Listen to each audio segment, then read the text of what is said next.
Buenas noches, ingeniera Miriam. Hoy vengo a presentar mi informe de laboratorios de mecánica de fluidos. Me presento, soy José Fabián Fernández Fuentes, estudiante de la tecnología en obras civiles. Este informe contempla 7 laboratorios, pues el cual se hicieron su introducción, su marco teórico, su objetivo general, sus objetivos específicos, los materiales, el procedimiento y una práctica de laboratorio que son como hice cada uno de los laboratorios. El primero es de manejo de cifras significativas, determinaciones de áreas, volúmenes y conversión de unidades. El segundo laboratorio es densidad de los fluidos.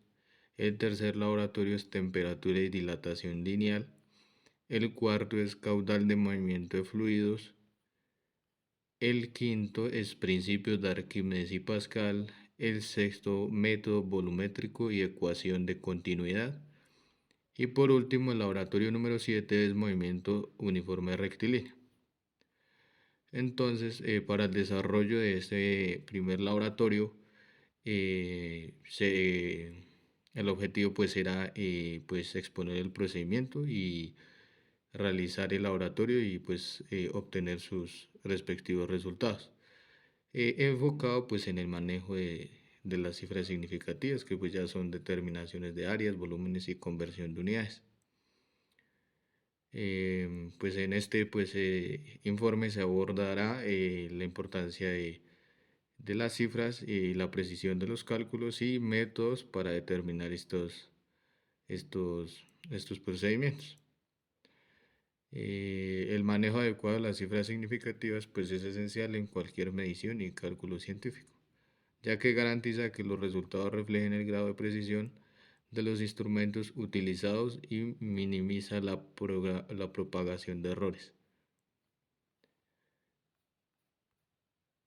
La determinación precisa de áreas y volúmenes es clave para analizar, diseñar y ejecutar proyectos que involucran materiales y estructuras. Para calcular estas magnitudes se deben considerar tanto las formas geométricas simples, que son los cuadrados, rectángulos, círculos, cilindros, etc. Como objetivo general de este primer laboratorio tenemos que desarrollar competencias en el manejo de cifras significativas, determinar áreas y volúmenes y la correcta conversión de unidades aplicando estos conocimientos en la resolución de problemas prácticos en medición y análisis. En los objetivos específicos, comprender y aplicar las reglas de manejo de cifras significativas en la toma de datos y cálculos, determinar áreas y volúmenes de figuras geométricas mediante el uso de fórmulas apropiadas, aplicar los conceptos adquiridos en situaciones prácticas y reales del ámbito de la ingeniería y de las ciencias. Para este primer laboratorio, pues eh, necesitamos los siguientes materiales: un dinamómetro, un flexómetro, una balanza de precisión, un pie de rey y objetos de estudio, pues tuberías, ladrillos, lápices, tornillos, tuercas y demás objetos al alcance. El procedimiento es muy sencillo, ya que pues vamos a utilizar el flexómetro y el pie de rey para medir ya sean milímetros, centímetros o pulgadas. Para tuberías se tiene que tener en cuenta diámetros internos y externos, el cual pues se va a utilizar la siguiente herramienta, que es el pie de rey. Se toman las medidas y los pesos de los objetos que se van a estudiar y se van a usar fórmulas que se entregaron en la guía del laboratorio para hallar el área y el volumen de cada aditamento. Se realizan las conversiones de unidades de tal modo que escriba el resultado de las áreas y volúmenes de cada objeto en 3 unidades de medidas diferentes, ya sean en metros, centímetros o milímetros. Para la conversión se debe utilizar una regla de 3 en el cual se expresa la unidad. Entonces en los siguientes imágenes podemos observar que con la herramienta el calibrador pie de rey podemos medir su diámetro externo y su diámetro interno. Y medimos aparte su longitud.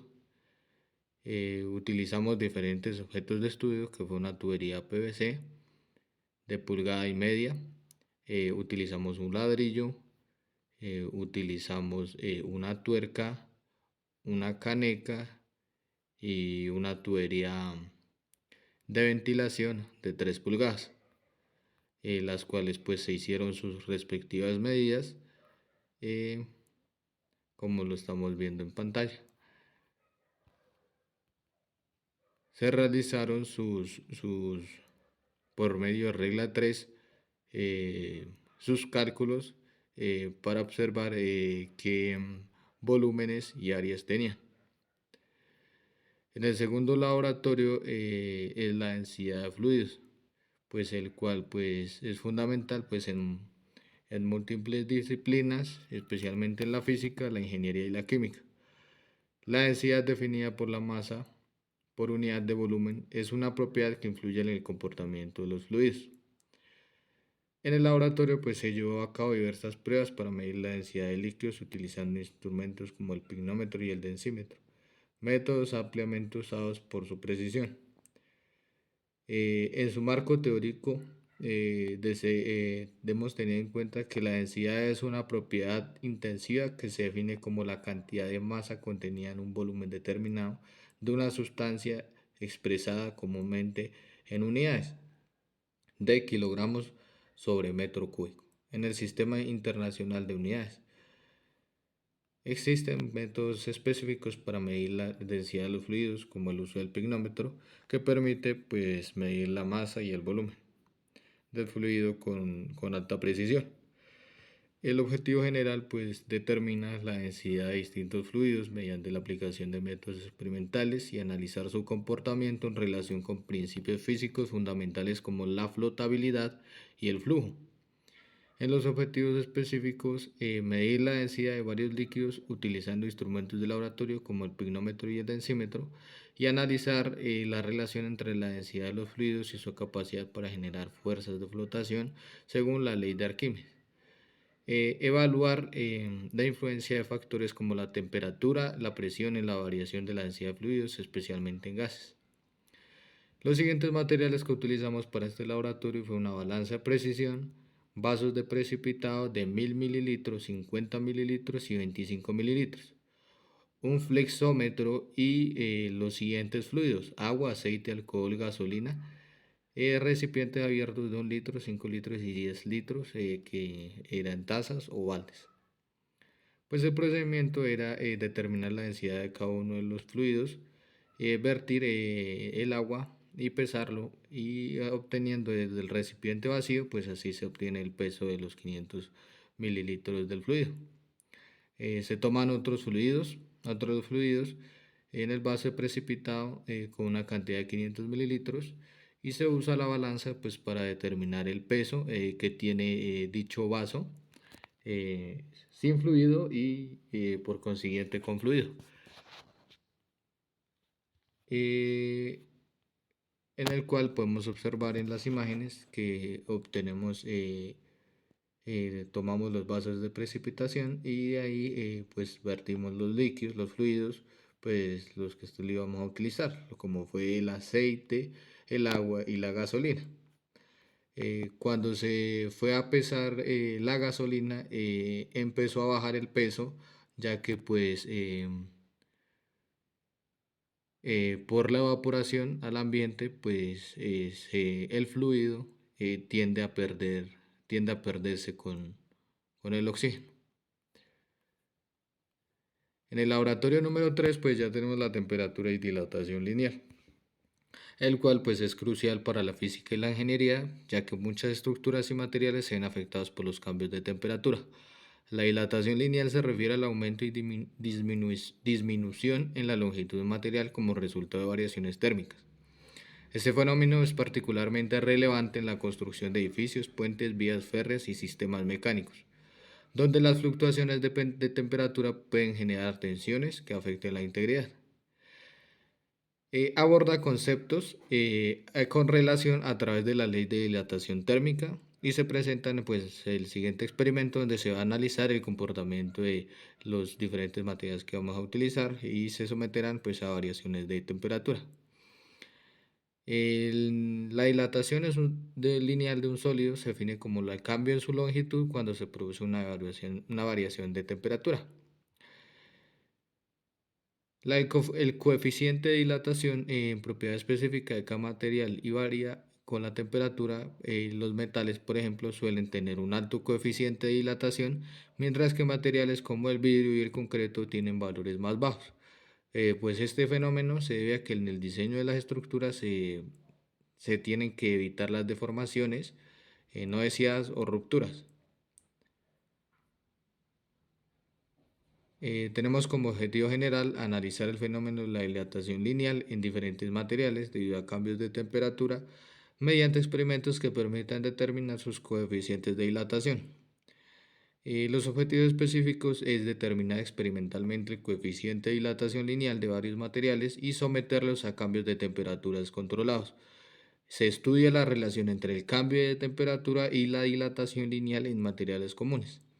Se evalúa la importancia de la dilatación térmica en el diseño de estructuras y dispositivos, considerando las posibles implicaciones de las variaciones de temperatura en su funcionamiento. Los materiales, pues tenemos el equipo de dilatación lineal, que pues en este caso utilizamos un horno de casa, un termómetro, las varillas de cobre y aluminio, un flexómetro y un Erlenmeyer, pero pues en este caso no lo utilizamos. Pues se toma la temperatura inicial de las varillas con las que se cuenta, se toma la longitud y el diámetro de las varillas. En frío se enciende al horno o equipo de dilatación. Una vez concluido el tiempo, pues se apagó el horno. eh, Tomamos la varilla con un guante y la llevamos al lugar de trabajo. El termómetro para tomar la temperatura final de la varilla, se toma el flexómetro y se mide su longitud final.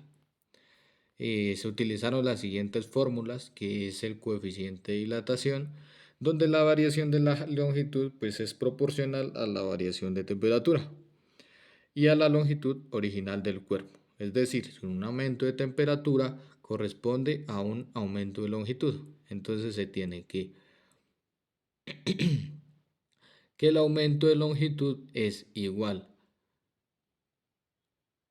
al, a la longitud original del cuerpo por el aumento de la temperatura, de donde el coeficiente de dilatación lineal A es igual a la longitud, al aumento de la longitud sobre la longitud por el aumento de temperatura. En las siguientes tablas se da a conocer los coeficientes de dilatación de diferentes materiales eh, de 1 sobre grado centígrado. Entonces para ladrillo es 0.9 por 10 a la menos 5 y pues tenemos hormigón, acero, aluminio, cobre, zinc, bronce, vidrio común y el invar. La tabla de entrega de información para la varilla de aluminio decimos que tenía una longitud inicial en milímetros, que serían 100 milímetros, y una longitud final en milímetros que fueron 1080 milímetros. Entonces decimos que la dilatación, el aumento de la longitud, perdón, es igual a la longitud final menos la longitud inicial o la longitud cero, que es en milímetros, que venían siendo 980 milímetros. Tenemos que la temperatura cero es igual a grados centígrados, que tomamos fue 7 grados centígrados, y la temperatura final en grados centígrados fue de 39.8 grados centígrados. Entonces, el aumento de temperatura es igual a la temperatura final menos la temperatura inicial, que fue de 32.8 grados centígrados. Y eso pues es la diferencia de temperaturas. Entonces en el desarrollo de las operaciones tenemos una longitud inicial de 10 milímetros y la longitud final fue de 10.8 milímetros. Donde la longitud inicial, donde la diferencia de longitud fue la longitud inicial menos la longitud final, donde fue 100 menos 100 milímetros menos 1080 milímetros, que quiere decir que la diferencia de longitud fue de 980 milímetros. La diferencia de temperatura, pues obtuvimos una temperatura inicial de 7 grados centígrados y la final que fue de 39.8 grados centígrados. donde pues las diferencias de temperaturas final se resta con la temperatura inicial. El coeficiente de dilatación pues es un aumento de longitud donde tenemos la diferencia de la longitud por la diferencia de la temperatura, donde el aumento de la longitud fue igual a 980 milímetros por 32,8 grados centígrados, donde el aumento de la longitud fue de 32.144, que nos quiere representar que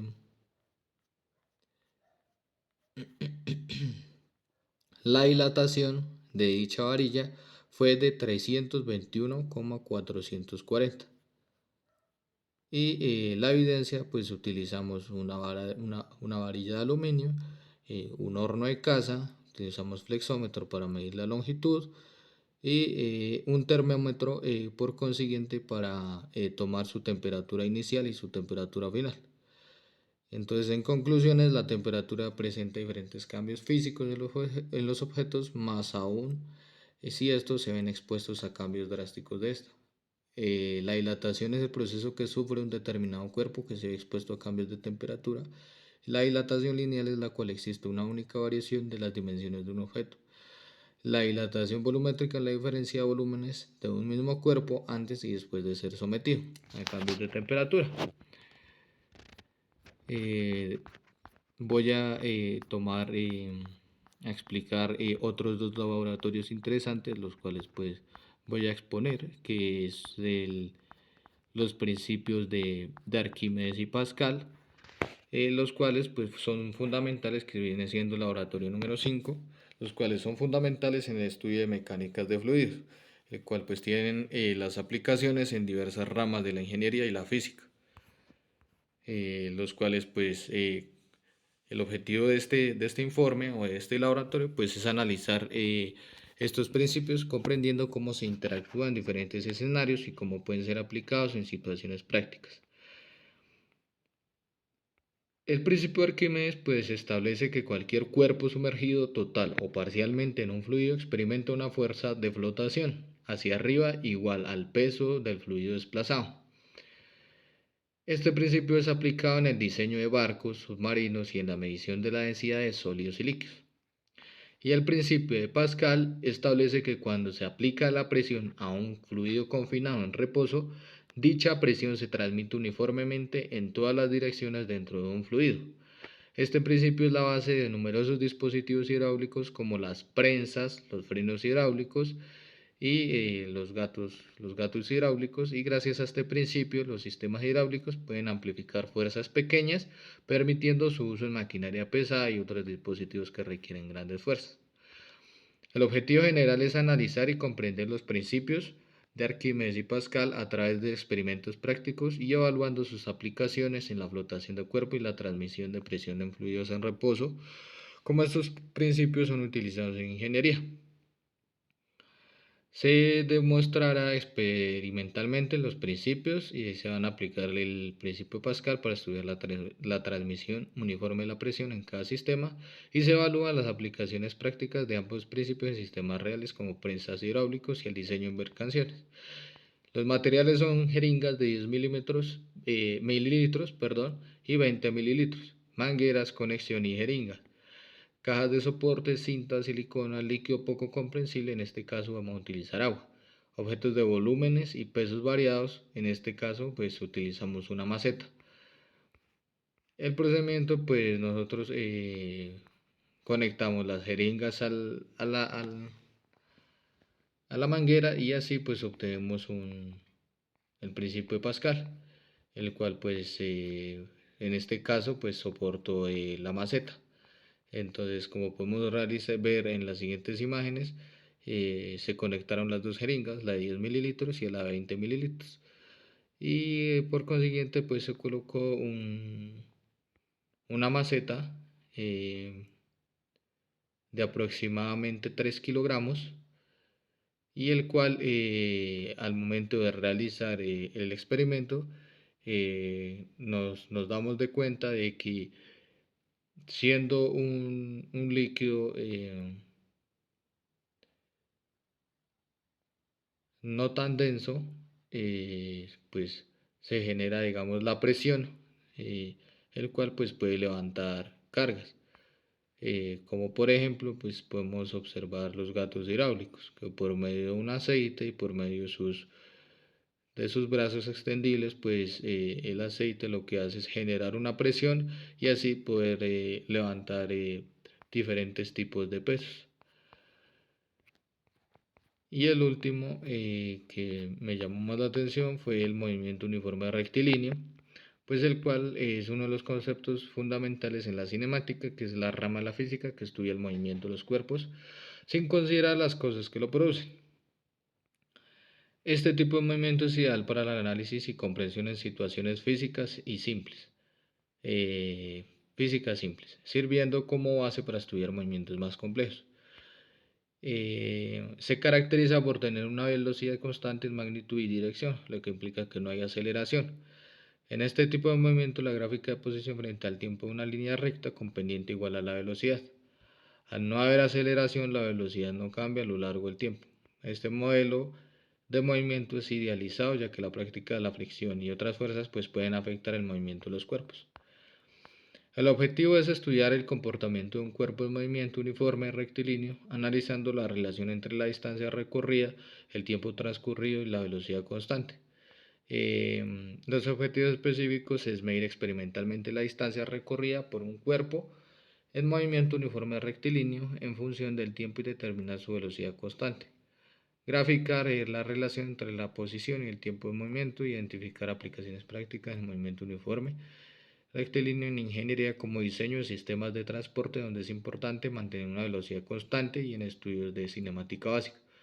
Los materiales que utilizamos para este experimento fueron las esferas, un flexómetro, un cronómetro, un soporte, 4 palos de escoba unidos de A2 con cinta y marcador. Entonces el procedimiento es muy sencillo, ya que pues se tomaron los palos de la escoba de A2, los juntamos con cinta adhesiva de tal manera pues que formaron una trayectoria limpia para el desplazamiento de las esferas. Se tomó el flexómetro y se midieron unas longitudes en una de las bases de los palos de escoba y los ubicamos en un soporte de tal manera que quede perfectamente nivelado. Se usó un nivel de mano para verificar. Se tomó la superficie y demarcó cada 20 centímetros hasta alcanzar el metro. Luego se ubicó en el soporte de manera inclinada de tal forma que se generó una pendiente. Se tomaron las esferas y se lanzaron desde la superficie inclinada, empezando a los 20 centímetros y de forma ascendente. En este procedimiento se empezaron a tomar diferentes tiempos y elegimos la distancia a 40 centímetros, los cuales al momento de realizar el lanzamiento de las esferas se dio a conocer los siguientes tiempos. Para una distancia de 40 centímetros, pues se obtenieron los siguientes tiempos, se tomaron 4 tiempos, que el primero fue de 1.5 segundos, el segundo de 1.6 segundos, el tercero de 1.7 y el cuarto de 1.5 segundos. Se sacó un tiempo promedio, se sumaron todas y se dividieron en 4, pues el tiempo promedio fue de 1.575 segundos. La velocidad, entonces, tomamos la distancia y la dividimos sobre el tiempo promedio, y eso nos dio que la velocidad en la cual se lanzó la esfera la velocidad que obtuvo fue de 0.254 metros sobre segundo. Y pues así se realizaron los siguientes laboratorios, pues los cuales fueron muy interesantes al momento pues de practicarlos, ya que pues a uno le, le da más conocimiento en el tema de ingeniería y pues aportar las prácticas en la construcción. Y en conclusión, pues a lo largo de los experimentos que se realizaron sobre mecánica de fluidos, pudimos comprobar cómo diferentes factores influyeron en el comportamiento de los líquidos, y observamos que la viscosidad y la densidad afectan directamente la velocidad y el flujo de los fluidos. Los líquidos más espesos como el aceite se mueven más lentamente, mientras que los más ligeros como el agua fluyen con mayor rapidez. Además, la forma en que un líquido se mueve, ya sea de manera ordenada o caótica, depende de su velocidad y las condiciones a las que se esté sometiendo. Estos resultados confirman muchos de los principios básicos de la mecánica de fluidos y nos permiten entender mejor fenómenos cotidianos como el flujo de agua en tuberías o como los objetos que flotan o se hunden en el agua. Y entonces ese fue mi informe de los 7 laboratorios, pues los cuales en unos laboratorios por temas de materiales no se realizaron, pero pues se tuvieron en cuenta al momento de hacer su marco teórico y su introducción, el cual se entendió y se comprendió cómo funcionan los caudales y los métodos volumétricos y ecuación de continuidad. Muchísimas gracias y pues este fue mi exposición, mi presentación de los laboratorios de mecánica de fluidos.